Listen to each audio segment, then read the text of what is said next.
Wellspring by Teresa Hampton. Potato soup on every page. June said she needed a new Bible. She held up her old Bible and talked with fondness about its familiar pages and how hard it would be to part with it. In her distinctly British accent, she said, "This Bible has been with me a long time.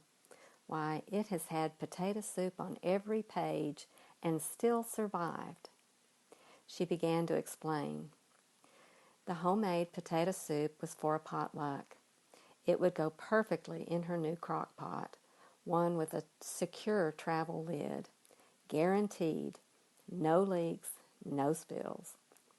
After gently setting the crock pot in the front passenger floorboard of her brand new car, she laid her Bible in the front passenger seat, and off she went to the church building. June didn't anticipate the car in front of her stopping so suddenly. She hit the brakes and, thankfully, stopped without a collision. But potato soup went everywhere. It was on the floor, on the windows, in every nook, cranny, and car vent. Potato soup was even on her Bible. In fact, it was on every page. So much for crockpot guarantees. We laughed together as June told this story. I looked more appreciatively at her Bible and observed a few things. It appeared to be well used. The leather binding was worn down a bit on the edges, and its pages were thin from having been turned many times. Studying, meditating, and putting God's Word in the heart is vital. I will meditate on your precepts and contemplate your ways. I will delight myself in your statutes. I will not forget your word. Psalm 119, verses 15 and 16. June's Bible was one of her treasures, and because it was precious, she didn't want to part with it. This helped me remember that above all books, I should be devoted to God's Word. I love your commandments more than gold, yes, than fine gold.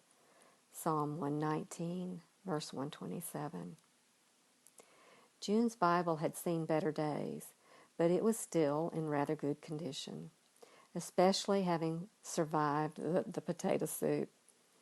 This was a reminder to me that God's Word survives the worst conditions, and those who cling to it will also survive. The righteousness of your testimonies is everlasting. Give me understanding, and I shall live. Psalm 119, 144. June's Bible was a well-used book. She treasured it as one would treasure gold.